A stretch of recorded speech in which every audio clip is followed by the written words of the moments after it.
Hi everyone, I'm Nayara from Dreaming in Spanish, and today we are gonna talk about something really important if you want to learn Spanish. It's one of the first things you need to know if you want to enter this new path learning this language, and it's masculine and feminine. I'm a native speaker and I really love to teach my language. So let's not hold back anymore and let's go to the first lesson, genders in Spanish. Let's go!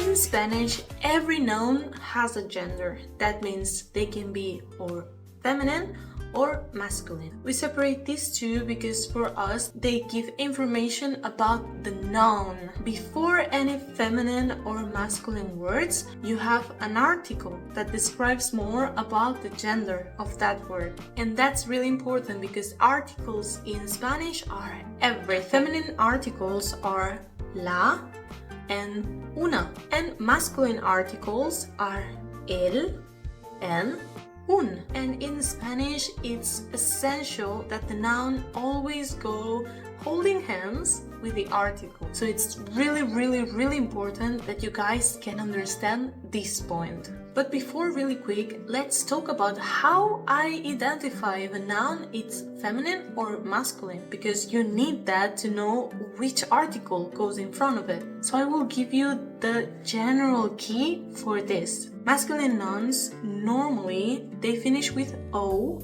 A, or consonant. For example, we have el vaso and el coche or el papel. In the other hand, feminine nouns always ends with A. But of course, nothing can be that simple, right? So we have several exceptions. That is nothing else you can do more than just learn them. The first exception is that we have some nouns that can be actually both feminine and masculine. That is because when we talk about persons and professions, we can change the word depending of if the person is actually a man or a woman. Nowadays, we also have other ways to call someone that doesn't identify as man or woman, but that is actually more complex. And if you really are interested in that kind of topics, you can let me know in the comments and I will 100% do a video specific talking about that topic. For now, let's focus in these two because they are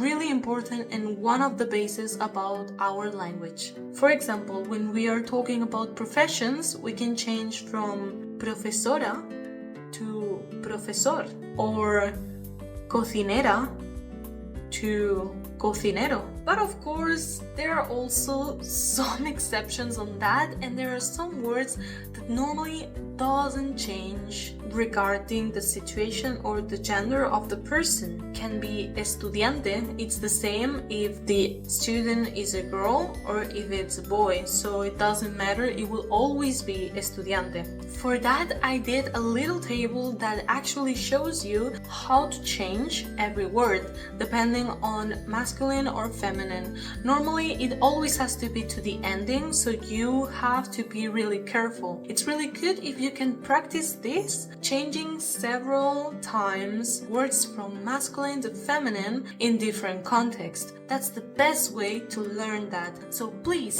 never try to learn this by head and just reading because it will not make any sense. Now let's learn a little bit about other exceptions. Words that end with O, for example, that are feminine. We have la mano, that ends with O, but is la, so it's feminine. We also have el día, that actually ends with A, but it's masculine, el día. But again, these kind of words, the best thing you can do to learn them is just practice, and over time, you will get it. There is not a lot of exceptions, but it's true there are some and you need to know them. So overall, you can actually understand feminine and masculine with the keys that I gave you. However, it's true that can be some words that are a little bit of a problem and they will mess with you a little bit. But don't worry, you have this and you can make it. Okay, now that you know the difference between feminine words and masculine words, we need to know how to put the articles in front of them. And it's that we have two kinds of articles in these cases: artículos definidos and artículos indefinidos. You have to understand that el, la are always because you know that name. It's something specific. But artículos indefinidos, un or una, are always from an unknown thing or a general one. Specific, not specific. So for specific things that are masculine, we have el. From specific words in feminine, we have la. For not specific words that are masculine, we have un. And for non-specific words that are feminine, we have una. For example, el estudiante está aquí. We are talking about a person that we actually know who he is, a specific student. But if we say un estudiante está aquí, it's actually a person that could be any student. Okay, after all this grammar, you will think, well, if you said that we need to practice this over and over again till get it, how can we do that? Let's do a mini test so you can practice a little bit about this. So I will show you a noun and you will have to tell me if it's feminine or masculine. You can text in the comments before the video ends and I will check them all so you can get your answers clear.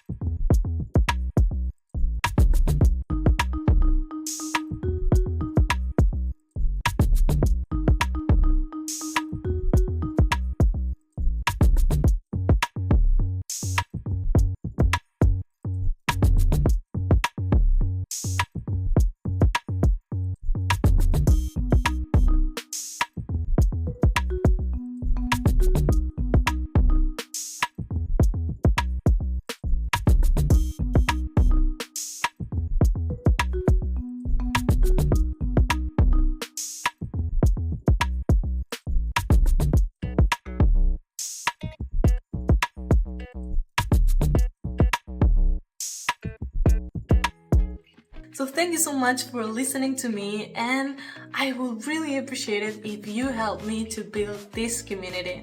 I really love teaching, and this can be a really good opportunity for you to learn from a native speaker. If you like this video, please don't forget to give it a hand up so I can continue to do this kind of content. And don't forget to subscribe if you really want to learn Spanish, and I will keep doing videos, long and short, so you can know the secrets of this language. Also, if you're really interested in learning Spanish, I also do one-on-one sessions online. I do specific lessons for each student that are followed by official books, but also are really adapted to your needs. See you in the next video. Thank you so much. Adios!